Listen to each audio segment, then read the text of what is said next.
Wow. Kellee, what is a totem? Because you know more Okay. about totems than I do, and you're more into it than I am because I don't know Totally. enough about them. But the story before you begin is I want to say that people have heard this before, but it's a great one. Kellee, myself, and a friend of ours, Ken, was sitting in the back Yeah. of my house having a drink of water or soda, and we all of a sudden, through us at the exact same time, looked up and we saw a hawk fly by. And as we're Low. watching, He was low. Yeah. he was low. He was very Mhm. low. As he's going by, his beak opens up, and a sparrow flies the other direction. And Kellee said, "Totem, totem." Totem. Whoa. It clearly wanted you to see this because Yeah, the three of us saw it. And I said, Totem, totem, because the hawk represents the male psychic, and you're yeah. a male psychic, and it represents that. But then the sparrow leaving the mouth of the hawk for all of us to see was somebody running for freedom, somebody that was going to be free. And as I recall, you were I free. divorced You were my after that. divorced, and Of not too course, far after that. within a year. Yeah, 8 months. I mean, So that's that was right on. And we were on our way to a trip somewhere. We were we were going going to somewhere. Hawaii the next morning. Hawaii. That's right. Yeah, it was just an unbelievable moment. It was something that we never forgot. And so totems, when they come to us like that did, obviously, I mean, the intelligence of the universe, the world, the spirit world source, the intelligence of that Yeah. would have put that in our place. Yes. So let's talk about the difference between a spirit animal and a totem message. Okay. Right. Because just like we have spirit guides, we have spirit animals with us as well before we incarnate. And you might say, well, what's my spirit animal? So for me, I love tigers. Like you can see my tiger in the background. I have this thing for tigers. Since I was a little girl, I would have dreams of tigers walking with me. And I know tiger happens to be my spirit animal. But some people might, all of a sudden, you might get a tattoo of a wolf, or you big pictures of bears always all around, or something that you're drawn to. That would be a spirit animal. So a totem is different. A totem is a message that you are receiving for something that's either going to happen, something that's going on in your life right now, something to pay attention to. And a totem can be anything from an animal, it can be a bird, it can be a reptile, and it And can it's be a mythical, an insect, it can be something mythical, it can be something that's even extinct, actually. so what's the difference, Kellee, between a totem animal, a totem trying to get your message to you, and like say butterflies, which could be a spirit, like a loved one. Absolutely. That's a great question. It would be, well, if you've lost someone, often we talk about with butterflies or cardinals, dragonflies, they also represent transformation. So the message could be from your mother, your father, your loved one, that there's a transformation there. And also I find, James, that when I'm working with doing readings, and if I'll talk about a butterfly, it would be their mother's favorite thing or something. With butterflies, they seem to represent our loved ones. But that's slightly different than, but that doesn't necessarily mean it's different than a totem. What do you think? I don't know enough about totems. I mean, Yeah. I know it's a representation. Yeah. I know it's butterflies and dragonflies, and I don't know enough about it except that I do Yeah. know that many times when someone, and it's happened to my sister with the mother of the butterfly, we I think the spirit person is sitting there with you, Yes. projecting a thought into your mind when the butterfly is there, and you look at the butterfly, and there you can project or connect those two together. Yeah. But then there's also a time where I think there is that divine force or something which that life force, that energy, that butterfly, that Yeah. being goes with you. There's a connection there, and somehow there's a thread there that who knows how it's created. But my sister was sitting on a stoop once in my father's house, and she came to sitting there as she was older, and my mother passed. The butterfly sat down on the stoop next to her, and the step next to her. And my sister ended up going up and going to the garage all the way in the back. Well, the butterfly followed her through, by the way, through the house first, living room, kitchen, back door, and then Wow. out into the garage to get Okay. her old bike. So that's, come on. Yeah. That's Yeah. amazing. That's amazing one. That's just amazing. Wow. Wow. world is just incredible. So Isn't it that's incredible? yeah, that's different than a totem per se. So it's a Yeah. totem is presented to you, or you have an awareness of that animal. Yes. Yeah. So a Okay. totem can be presented to you in your dream state. So all of a sudden you might think, like, for instance, I actually had a dream. It was the night before I was beginning grad school, and it was a dream about a unicorn. And I was not ever drawn to unicorns. It wasn't like I even thought about unicorns. It wasn't even I was having a thought of a unicorn. But that night before grad school, I had a dream with this unicorn. And really that was like a new adventure for me. It was to bring magic to my new adventure. And it was really great. I remember Wow. thinking it really inspired me, James, during that whole Wow. period. So, but And then yeah. Maria Carpdam says, "Hi Kellee. Lately, I've been seeing crows flying and coming near me at my home. Every time I see them, I get bad news. There's an illness, etc. What do you think?" And I get a Well, lot of crows, crows. I mean, crows have Your traditionally, mother's a crow, yeah. yeah, my mother was a crow. Yeah, Crow County, actually, it's where they came from. Well, crows or ravens are really actually fascinating because they're mystery. They bring mystery, they bring magic, and they support you actually in developing the power of sight, transformation, and connecting with magic. They also are really important for families. They come together and they're shapeshifters, and we should talk about shapeshifters because shapeshifters are a coyote's a shapeshifter, crows are a shapeshifter, and they're the ones that can kind of change things up pretty quickly. And Yeah. lizards also. Aren't lizards shapeshifters? Not to my knowledge, but they could be. Lizards also bring transformation. They certainly Mm. bring transformation. So, and Nancy Powers Connolly, she says, Kellee, how do we find our totem or our spirit animals? Again, they can come to you in a dream. You could happen to be seeing them on television, seeing pictures of them in magazines. Somebody brings you a card with one. They're trying to get your attention. And that's how they'll get your attention any which way that they can, actually. And there are totem cards that are available for people too. That And there's a you know, great book too. This was by Ted Andrews. I think he passed away. Did you ever? expert. Yeah, he was an expert on this. I did conferences with Ted Andrews. Yeah, I did conferences. Didn't know him real well. Was just at the same conferences, like 2 conferences we were at.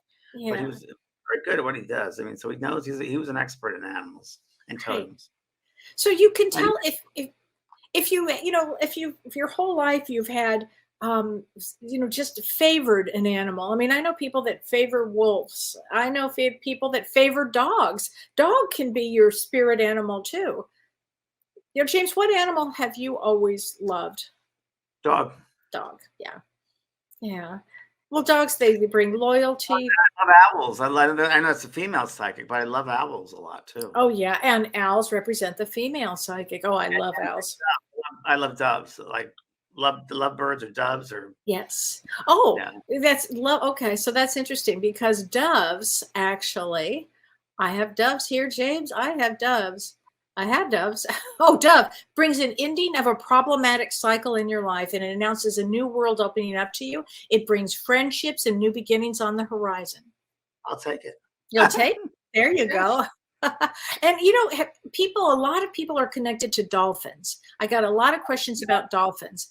And dolphins, I always feel, are connected to the star seeds, the light workers that are here, the Pleiades or the Arcturians or Sirians, any of the star seeds that come here. But also dolphins bring a higher consciousness. They Yes. represent the Christ consciousness, actually, and it's like a higher. It's an awareness of a higher self or of a part of a higher self of universal system of bringing a spiritual awakening. Dolphins are quite extraordinary. Wow. Okay. Yeah. Shar Downey says, mine is a white wolf. Okay. And a huge glistening one. A white dog came to me at one of the lowest points of my life and changed me. I felt it was an actual angel because it had just snowed and there were no footprints in the snow after. It put its paws on my shoulders and head was higher than mine. And I'm 5'8". Wow. Thanks, Wow. Sharp. It's great. That's a great story. Whenever I've heard about a white dog like that, I mean, it's always some sort of God figure, angel figures, always. And white wolf. What do wolves represent, Kellee? Okay, so wolves again are shapeshifters. They're shapeshifters, and they bring a lot of raw power here. Wolves are something. They are about. I'll tell you. The power of wolf. They bring forth your instinct.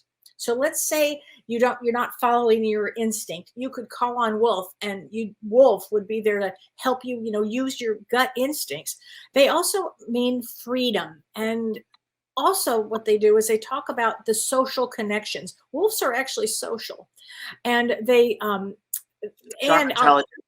yeah, sharp intelligence. Yep, Yeah. and they can also, if they could have a fear of or a lack of trust, so you have to really watch that Mm. for wolf. Yeah. Oh, Lisa Seville, she says, I dreamt of a black panther the other evening. So whenever an animal comes in, whether there's a difference between a white animal or a black animal. Black animals often, when they come into your unconscious like that, when you're dreaming, is they bring huge power, like you're really trying to get your power.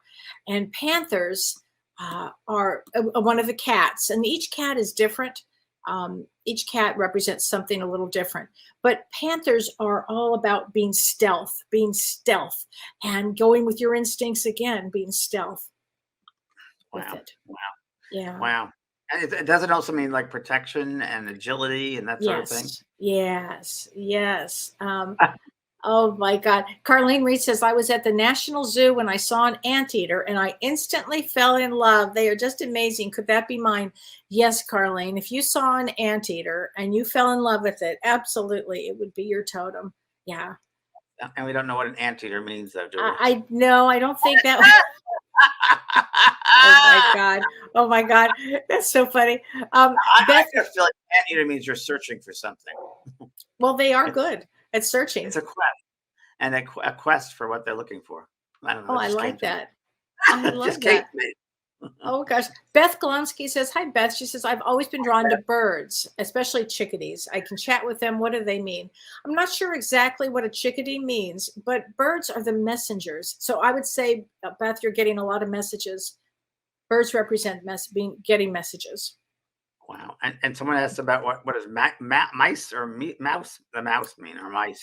Mouse is always they're also about the home, and you know how you find mice in a home sometimes, but Oh, I mice do. uh, I have had that situation too. they actually Personally, yeah. they actually bring good luck. Oh, good. Mice are famous for bringing good luck. Yeah, so that's a good one. And turtles. Let's Here's what Janet Gee says. What about turtles? Okay, so and I love turtles. So and there's different types of Love turtles. turtles.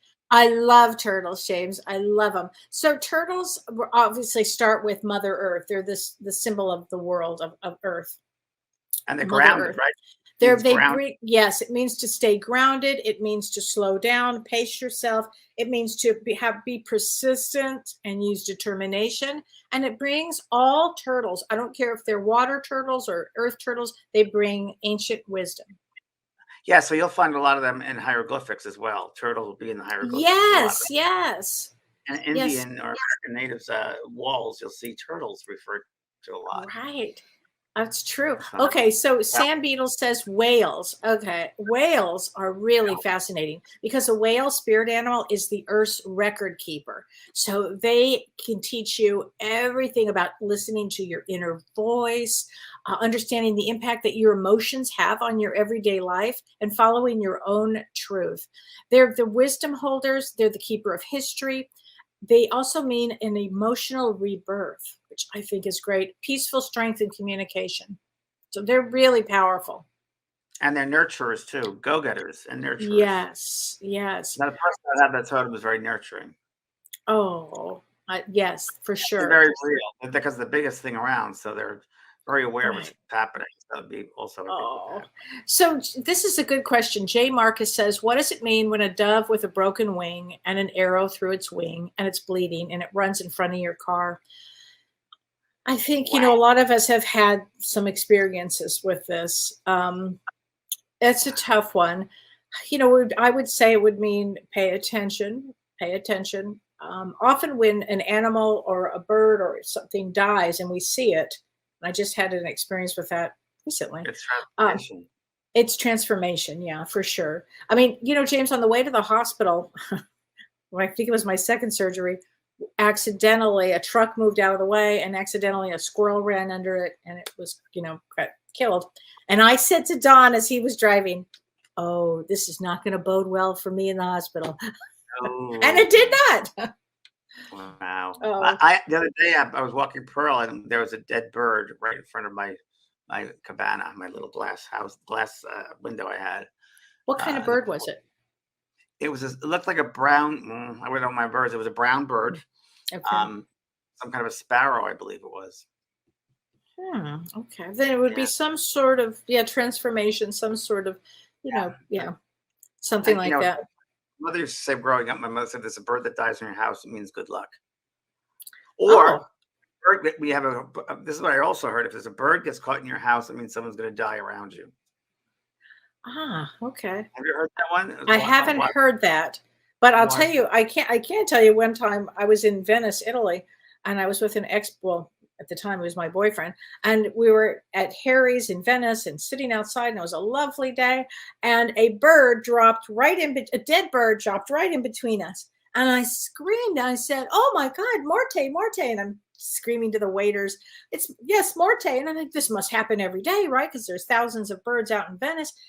And they each said, no, it has never happened. I said, come on, this must happen all the time. Well, at that point, I realized, there's going to be a problem. And of course, less than a year later, we were broken up. But I think they bring messages. Well, just like when a bird poops on you, it means good luck, supposedly. Now, there you go. I've heard that too. So Lindsay Adams says, dragonflies are all over me since I lost my dad this year. Okay. I never got to say goodbye. He lived in Thailand and hid from me that he was dying from cancer just over the past 6 months. He and I love dragonflies. They never landed on me previously. Now it's at least a few times a month now. Okay. For sure. Right, James? That's obvious. Yeah. I mean, it's obvious, right? Oh, I'm interested in those sorts of things. Just like I said earlier, with using dragonflies and they roll over you, and it's just, again, you got to ask yourself, how does that work? How does the intelligence of that world are able to do that? So that your father would help with guides or beings who would know how to manipulate that space in such a way and work with that kingdom to do that. And they're space and a place of space that's outside of time, and to make that happen within the time and a certain place and deal with that, the mindset of the insects, I would think, they're working in harmony, without a doubt. They work in harmony with the animal kingdom. And they know how to do that. And I think it's just a miracle when that happens. It's a miracle. It really well, you know what, James? The weirdest thing happened too the other day. I was talking to my girlfriend and she lost her brother that day, literally that day. And we were talking at night. And I said, I bet you he comes to you and brings some sort of, I don't know, it'll be a miracle. I said to her, he'll bring something. She said, it'll be a miracle, because it was a difficult relationship. So anyway, as I'm talking to her, I'm in my office. And I look down and there's a live bee. And this was 9:30 at night. Now, there's no way a bee could have gotten anywhere near my office, because my office is way far away from anything. It doesn't make any sense how this bee got there. But bees mean miracles. Yeah. Bees, yeah. And also they're doing transformation as well, bees. Yeah. Because we used it for the Ghost Whisperer. Remember the bees in the beginning of that show? And I researched bees. And it's also a lot about transformation too. And it's a weird thing because it's transformation from space and time. So I was just talking about that. Yes. But I land and then I go up. It's space and time. Space and time. I just had a thought, Kelly. We should do a show on miracles. Oh, I'm gonna write that down. Oh, I got chills. That's a great idea. See, the bee was here for a reason. Anybody has miracles, send it to us and on the Facebook and we'll use please. Kathy Wallum says, I've always been drawn to elephants. Would this be a spirit animal for me? Absolutely. Or a possible connection with Ganesh. Absolutely. Ganesh is the mover of obstacles, and it's a big elephant in Vedic. I'm a massage therapy and energy worker. Oh, absolutely. Oh, good. I love Ganesh. I love Ganesh. Yes, and elephants are really sensitive. They're so sensitive to everything. Oh, I just love elephants. They're so sensitive, and they're family oriented, and they're a symbol of actually good luck and prosperity. And they're the remover of obstacles, the destroyer of evil, and they bring strength, power, and wisdom, memory, and vitality, and times of gentleness and deep sensitivity. So they're great. Get with elephants that there's a sense of integrity with them. Yeah. Integrity and honesty is I get with elephants. Yeah. Oh, I get that too, James. Totally. All right, everybody. Love you, James. Thanks, everybody. Bye, everyone. Bye. You've been listening to Both Sides Now and Beyond, featuring spiritual medium and master teacher James Van Praagh and spiritual medium and psychotherapist Kellee White. That was great. Maybe we changed some lives. And maybe opened up some minds. Which way do I turn? Right. I mean left. The James and Kellee Show.